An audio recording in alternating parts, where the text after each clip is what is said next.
Hemos quedado que, básicamente, los dos fármacos, digamos, patrón de antidepresivos son o los tricíclicos o los inhibidores de la MAO. Ellos, los dos, básicamente lo que pretenden es tener unas concentraciones altas de adrenalina y de serotonina para tratar de resolver ese problema de la depresión. Claro, pero tengan ustedes en cuenta que al tener unos niveles muy altos de adrenalina, quien más quien menos sabe lo que es la adrenalina. De hecho, pues cuando vemos en las películas esos deportes, esas cosas, cuando comenta mucha gente, es que produce unas descargas de adrenalina. Claro, se produce, se está.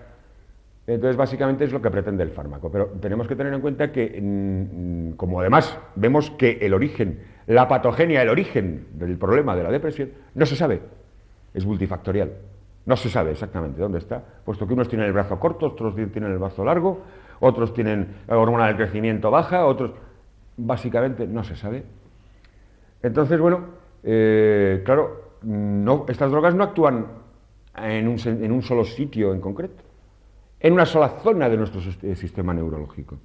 Actúan a todo el nivel. En todo el árbol neuronal nuestro está trabajando. Es decir, lo mismo están trabajando en las neuronas de arriba que en las neuronas de la cola de caballo en el sacro, al final de la médula espinal.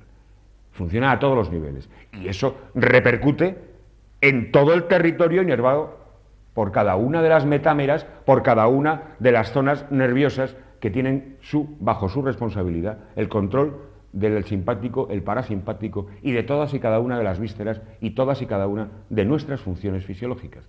En este sentido, si cuando, por ejemplo, hay un tipo de depresión, que es la depresión postpartum, en el que, bien, hay que tener otra cosa en cuenta, muy importante, la capacidad teratogénica de este tipo de fármacos. ¿Eso qué quiere decir? Porque la palabra es fuerte. Bien, pues eso quiere decir ni más ni menos que si en el embarazo, y de hecho ya se está relatando el Prozac, que está tan de moda, se está recomendando que las embarazadas no tomen Prozac, puesto que se está empezando a establecer. Volvemos al tema de que somos nosotros el modelo animal. Nosotros somos los conejillos de Indias sobre los que se está experimentando.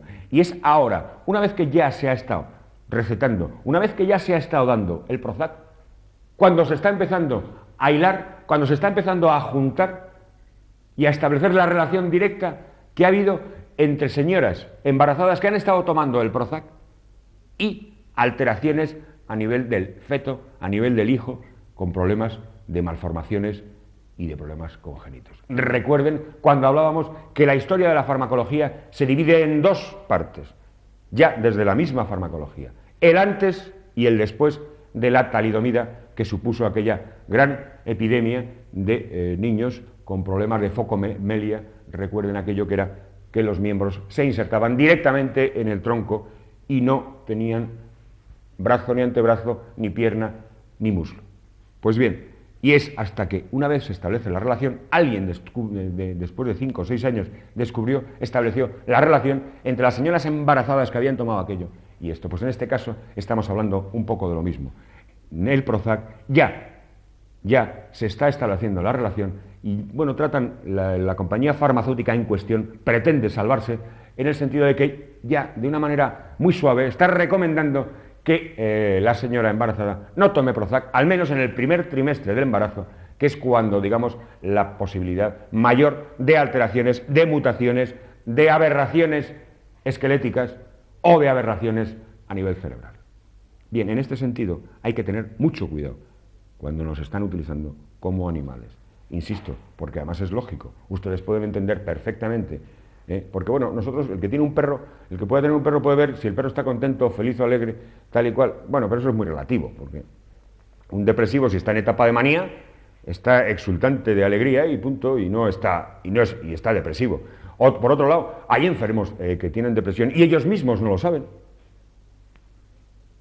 Y el origen de su problema hay que resolverlo desde esa depresión. Entonces, hay que valorar en ese sentido. Bueno, pues está claro, nadie es capaz de distinguir entre la cara de una vaca con depresión y la cara de una vaca sin depresión, ¿no? Pues por eso tenemos que ser nosotros los que hacemos de vaca para los laboratorios farmacéuticos. Claro, el problema está a qué precio lo vamos a hacer, porque encima además tenemos que pagar, y luego encima pagamos con nuestra salud. Y ya les digo, esto ni cobrando, porque nuestra salud vale mucho más. Recuerden aquello que hablábamos de que, bueno, hay que ir al médico, porque el médico tiene que comer, y le pagamos al médico. Luego hay que ir al farmacéutico, porque el farmacéutico tiene que comer, y le pagamos, y nos llevamos el fármaco a casa. Y luego hay que tirar el fármaco, porque nosotros tenemos que vivir.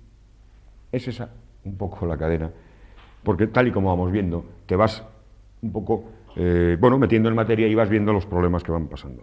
Pues bien, en cuanto a las acciones farmacológicas de los antidepresivos tricíclicos, estos de los 3 anillos, bueno, pues tiene una actividad antidepresiva, que en principio se supone que sobre el individuo normal, digo se supone, sobre el individuo normal no tienen ningún tipo de acción, puesto que básicamente, en principio, teóricamente, dicen que no debe tener, o no debería tener, una acción euforizante.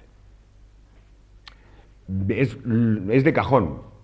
Si tenemos un aumento de la serotonina, les hablábamos el otro día, cuando ante una crisis de pánico se produce una descarga masiva de serotonina en la sangre. Entonces, si tenemos, nos están colocando un fármaco, una droga tricíclica, en este caso, luego hablaremos de los otros, nos están colocando un fármaco que lo que hace es que tengamos una concentración, unos picos de adrenalina y serotonina y noradrenalina en todas nuestras terminaciones pre, post e intersinápticas entre nuestros nervios, porque son los transmisores del impulso, pues entonces es de cajón que eso tiene que tener algún efecto euforizante o nos va a poner de alguna manera. Y si no, el que cualquiera de ustedes que haya pasado por una depresión o haya convivido con un enfermo con depresión, cuidado, porque es curioso que además en este tipo de enfermos son capaces de hacer caer a lo que les rodea en etapas de depresión, en depresión incluso, porque les pueden volver locos, incluso desde este tipo de drogas que se están tomando. Entonces, en principio se supone que tiene una acción antidepresiva, por cuanto dicen que no tiene efectos euforizantes, que el efecto, como hemos dicho antes, hay que empezar a darle el fármaco 10, 15 días para empezar a notar algo, de una manera objetivable en cuanto a la bondad del producto, en cuanto a que el producto va bien. Esto es lo que dice textualmente el... Y luego, en el caso, estamos dentro del epígrafe de acción antidepresiva, en el caso, esto se lo quiero leer, existen subtipos de depresión que pueden responder más satisfactoriamente a los otros fármacos. Ahora estábamos hablando de este, y ya en este apartado nos habla que en caso de que este no funcione, hay que pasar a este. Y luego nos dice, el electroshock se sigue utilizando en depresiones refractarias a todo tratamiento farmacológico. Pero chico, el electroshock. Claro, en ese tipo de situación, es claro, o sea, yo no le diría nunca a mi psiquiatra de turno que me va mal el tratamiento con cualquiera de estas drogas, porque si en cuanto me enseñen el electrodo, se me ha curado la depresión y se me ha curado el cáncer, vamos, eso está claro. Pues lo dice aquí textualmente. En cuanto a los mecanismos de acción, ya les he explicado. Por un lado, bloquea el tricíclico, impide la recaptación de este tipo de sustancias, los neurotransmisores, entonces al no captarlos, al no quitarlos del territorio, los tiene todavía ahí. Y claro, siguen trabajando y repercuten a todos los niveles. Y en el otro caso, ¿qué es lo que hace? En el caso de estos, en el caso de los inhibidores de la monoamino oxidasa, en este tipo de drogas, lo único que hacen es impedir que se degrade la droga. Básicamente la idea final en los dos casos, ¿cuál es? Tener un aumento de la droga en cuestión, del neurotransmisor en cuestión. Entonces, ¿qué pasa? Depende. Claro, está claro, depende de la constitución del paciente, depende del problema que tenga el paciente, de los problemas colaterales que tenga el paciente, puesto que las enfermedades no hay que verlas de una manera aislada. Un individuo que tiene depresión es un síntoma de algo, de otro órgano. Y aquí, como siempre se está tratando no la causa. ¿Cómo vamos a tratar la causa? ¿Cómo se va a tratar la causa si ya lo que es la patogenia, digamos, los mecanismos desencadenantes de la depresión, ya aquí se nos está diciendo que no se sabe cuáles son? Si no sabemos cuál es la causa, difícilmente podremos tratar de curarla. Y yo les digo, la depresión es un síntoma de otra cosa que está pasando en otro sitio y que se manifiesta con ese tipo de sintomatología. Si usted ve a un señor con una escayola, es muy probable que usted automáticamente piense, este señor se ha caído o ha tenido un accidente de moto o tal. Va a buscar usted la causa inmediata. Y esa es la causa, ¿no? En este caso, en el caso de una depresión, si vamos a dar fármacos única y exclusivamente para que haya un nivel de neurotransmisores en sangre, una concentración muy alta. Pero nada más, y luego, ¿cómo vamos a pretender resolver el problema? Puesto que si el problema de base, la causa, la enfermedad que está causando esa depresión, el órgano que lo está causando, el sistema de vísceras y de órganos que está causando ese problema, no le tocamos, bueno, esos problemas van a seguir cantando, van a seguir planteando su problema. Y entonces, desde la depresión, seguimos drogando al paciente, seguimos drogándole, y esa depresión, aquello que hablábamos de que las enfermedades pasan por distintos estadios, la depresión hará otra cosa, y eso irá evolucionando, irá cargándose al paciente, y seguiremos colocándole esta droga, y claro, al final acabaremos haciéndole electroshock, puesto que está claro que según esto, ningún paciente podrá curarse. Y entonces, ¿qué pasa? Que el paciente a lo mejor acaba agotado con los fármacos y las drogas que le están colocando. Acaba aburrido. Y al acabar aburrido, deja de tomarlos, porque cuidado, luego además hay otra cosa. Este tipo de drogas ya, en el diccionario nos están diciendo que tenemos que tomarlo primero de 10 a 15 días. Pero cuidado, es que también nos están diciendo que en caso de no tener los resultados que queremos, a lo largo de 3-4 semanas, o sea, le tenemos 15 días para empezar a notar algo. Esperamos 4 semanas, un mes. Si no hay resultados, hay una cosa que tienen todos los fármacos, que es lo que se llama la vida media en sangre. Estos fármacos están bien curiosos. Aquí más o menos están valorados, están catalogados con una vida media más o menos de 20 horas. Pero también nos relata aquí que depende de la susceptibilidad del paciente, es decir, de cómo está el paciente, de su edad, de su constitución, de cómo tenga el resto de los órganos. Hay casos, se han detallado casos en el seguimiento de estos fármacos en los que ha podido tener hasta una vida media de 80 horas.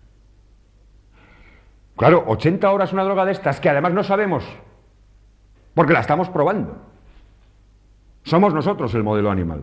No sabemos qué es lo que va a hacer, y cuando empiece a hacer ya ha hecho el esparramo, pues 80 horas, tengamos en cuenta una cosa, que una droga hace más daño cuanto más tiempo está en el cuerpo. Bien, en ese sentido, se recomienda a las 4 semanas, un mes, no tenemos resultados, le colocamos la máxima dosis permitida, 300 miligramos al paciente, y que salga el sol por Antequera, a ver qué pasa. Bien, pues supongo que lo dicen estos aquí.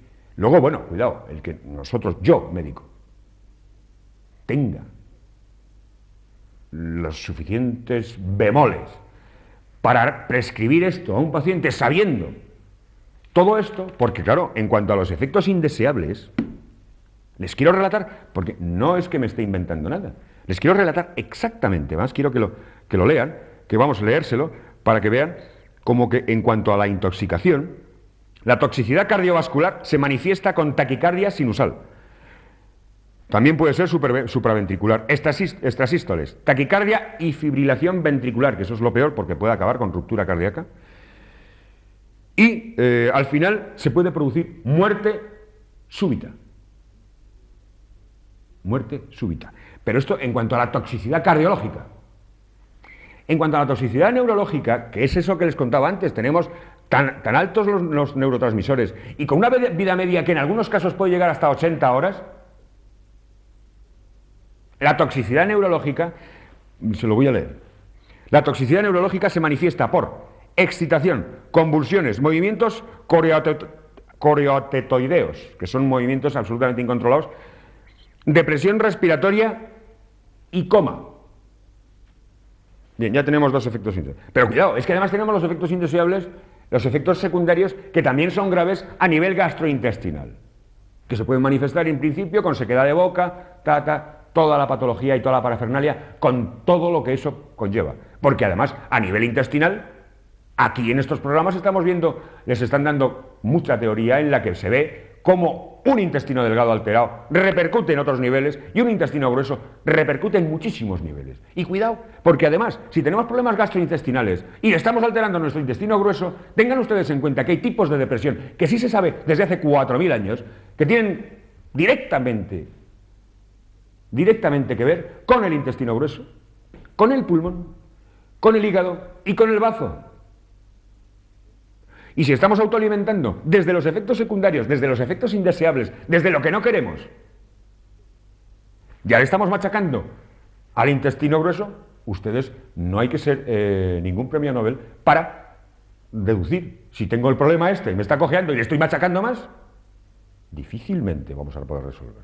Entonces, en ese sentido, uno, los tricíclicos se eliminan por vía renal. Hemos hablado de la toxicidad cardiológica, neurológica y gastrointestinal. A nivel renal también me van a producir problemas.